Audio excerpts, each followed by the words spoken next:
Support the channel on patreon.com/manlightfoot. Wolfpack form up! Wolf play!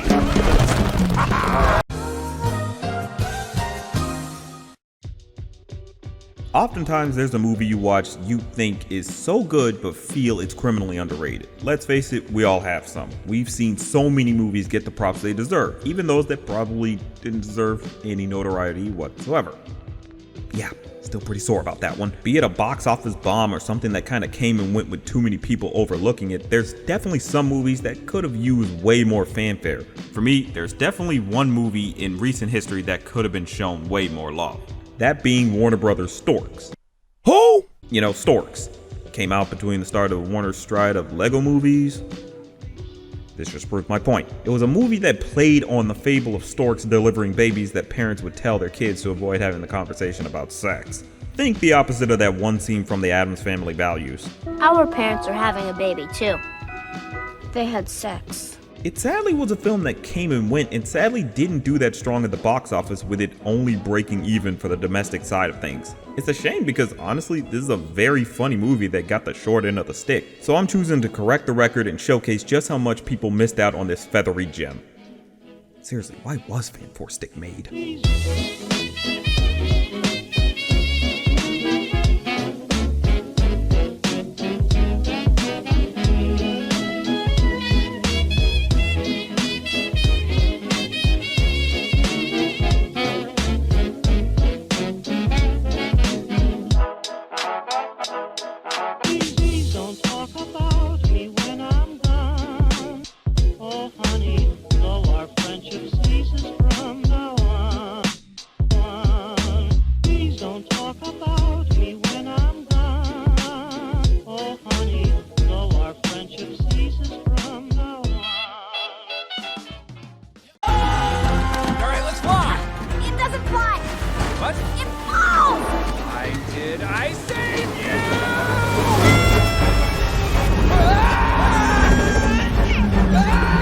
Storks is a fairly out there type of movie. I mean, it's a movie about the fable of storks. Of course, it's a bit understandable that people would have some reservations about going to this movie. You can imagine people probably thought it would be Boss Baby before Boss Baby was even out. I can admit I was a little skeptical about it myself, especially in some of the advertisements, particularly with a certain character, but it turned out to be a surprisingly hilarious movie. Its premise is simple, but something like this makes it work pretty well. After so many problems delivering babies, the Storks became a package delivery service named Cornerstone.com. They basically became Amazon, but treats their employees better.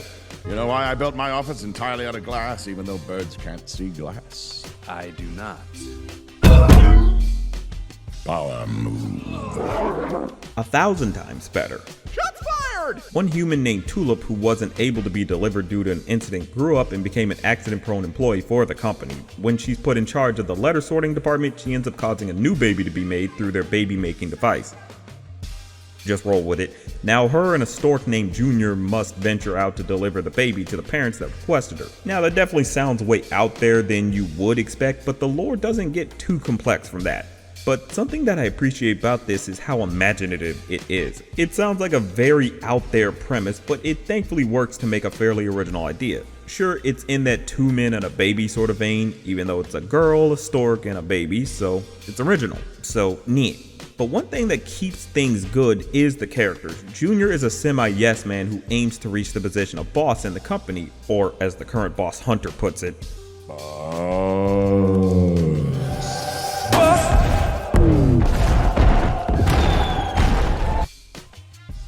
Cosmic. He's a frantic bird that just wants things to go well without any hitches, but you know, movie's got a movie, and his venture he goes on with Tulip definitely makes for a funny one. Tulip is just a quirky and spry girl who wants to help out where she can, but sadly comes up short a lot of the time. I mean, she basically destroyed the factory pretty easily. Oh, that's not so bad. I got it! I got it! I got it! I got it! I got it! No, you ain't! I tell you, man, the jokes here are golden, but we'll get to that shortly. She clearly doesn't fit in since she's among a whole company of Storks who basically had no choice but to take her in due to one of their own going rogue and breaking a device that leads to the family she was supposed to be delivered to. Ain't that a tragedy? Though she has this sad backstory, she's pretty plucky in her attitude and just likes helping out even though devastation follows. The dynamic between these two ends up being a good highlight for the comedy since they have a sort of sibling rivalry thing going on. The banter between them tends to come off pretty funny and natural, honestly. Of course, they have the growing pains of having to work together, but it gets some good jokes out of them. We do not open that thing. Just a brief exposure to baby cuteness can ruin your life. Remember, Jasper? I'm trying to put my finger on it. Thankfully, what also works with them is that they also have those lower moments where they need to talk about what ails them. We learn Junior doesn't really have a motivation for wanting to become boss, and it weighs on him because he doesn't know if it's something he actually wants, though those lower moments can somewhat go wrong as well.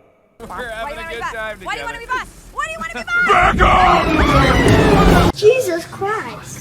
How they manage to avoid committing infanticide with that baby is a miracle. Their connection is formed like you would expect from a movie like this, but it's a fun dynamic to say the least. There's also a side plot with this family that has two parents who are workaholics too busy for their son Nate. Nate is the one who asks for a brother from the Storks and spends the majority of the movie building a means for the Storks to deliver the baby. His parents end up helping him out after some really strong manipulation from him. Seriously, he says everything that a parent would worry about when it comes to their child growing up and missing out on their childhood. And if we put those headsets back on, how old will Nate be when we take him off again? I'm not a jerky teen yet. Fleeting moments, precious memories. This kid is probably going to run for office in the future. But what's really nice about this side plot is that it gives a nice bond between the family that does get you wrapped up into things. You will feel for the dilemma they have with wanting to spend time with the kid, but realizing the truth eventually has to come out that Storks aren't delivering babies anymore. It engages just enough that by the end, for both the main plot and the side plot, you're actually smiling and happy that these characters got the job done or were given their happy ending. You might have some nitpicks with it, feeling a little uneven in terms of how they go about doing the journey and everything, but honestly, it works pretty well to distract from that, and that's kind of how a lot of stories have to go. They have to distract you from whatever works against it. Now, of course, this is all well and dandy, but the big thing that's such a sweet cherry on top is just how funny both the plots can be. For real, it definitely delivers on the laughs. Yeah, that's a good one to cut to break on.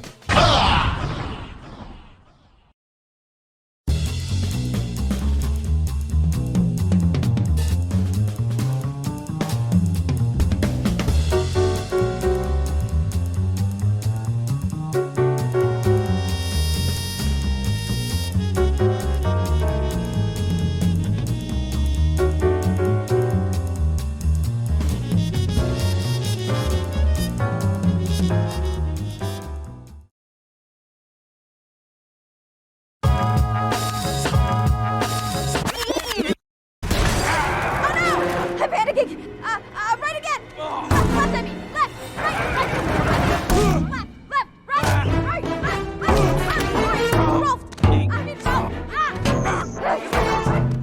Now we come to exactly what makes this movie so unbelievably funny. You may think I'm just over exaggerating, but there's some genuinely funny jokes that cover just about all bases when it comes to comedy. You like slapstick? There's a joke for that. You like anti-humor? There's a joke for that. You like awkward humor? There's an app for that. Sorry about that one, but you get my point. It somehow tells all these jokes and it knows not to linger on any of them and keeps things moving. It's a method of joke telling that I always appreciate in movies and shows because it's just keeping things moving, because otherwise the audience is gonna get fed up with it or pick apart the joke. Nothing feels forced with how they do their jokes either. The way the characters are portrayed makes it seem like they're all in on the comedy this movie is going for. You got the boss / antagonist Hunter, who you would think would be a boring or uninteresting as an uptight boss, but it's actually played so well. He's the evil boss incarnate. He does things that scream he's bad just for the sake of doing them. He straight up mistreats this whole group of tiny birds by using them as golf balls. You can't help but laugh at how goofily evil he is. He's what's missing in a lot of modern animated movies now, just a pure villain that loves being a villain. God, I miss that. The movie very much likes to keep you on your toes with its humor as well. For instance, the little lackey named Pigeon Toady basically acts so weird that you can't help but laugh at his antics. He's the right type of lol random that works so well. In the trailers, he seemed like the guy who will very much get on the audience's nerves, but he turned out to be one of the funnier parts of the film. He's just an oddball that works well with the more zanier aspects of the movie. And the way he talks is just very much an insult to like surfer talk. It's really funny how they do it. No, man, I will not be your friend. Sorry, thought we were vibing. And then they got him doing other stuff that's just like, what? I mean, like, what do you even do with this?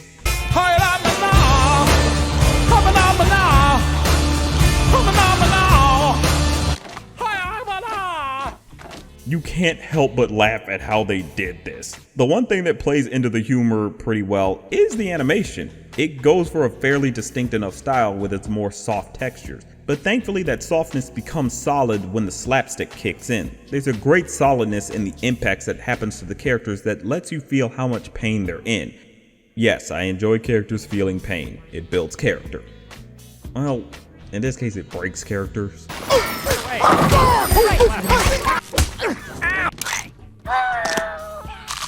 But what also works with this animation is how it allows for some creative jokes to happen. There's this bit with these wolves who, for no discernible reason, have the ability to transform into a bunch of vehicles. Form all wolf bones!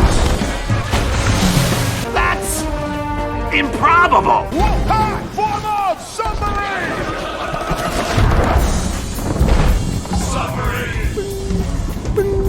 That's very unlikely. It's so over the top of an idea, but they clearly just ran with it, and the movie is all the more better for it.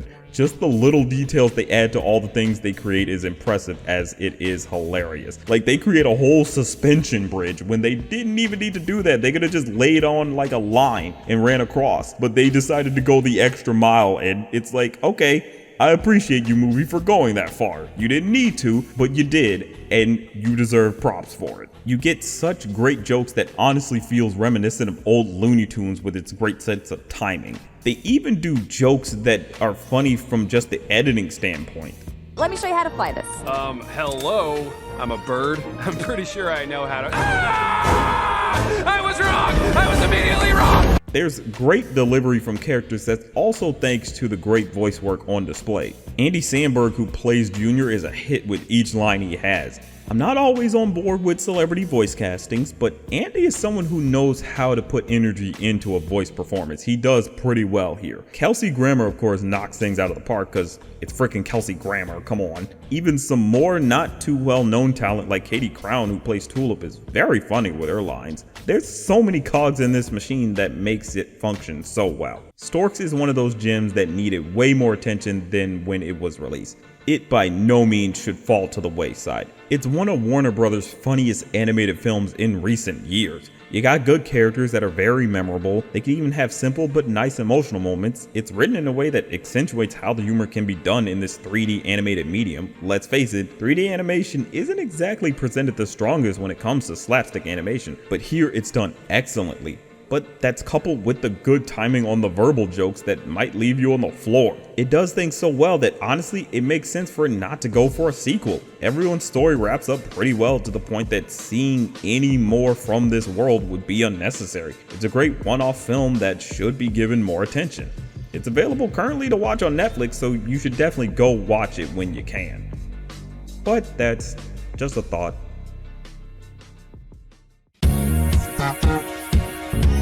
Thank you.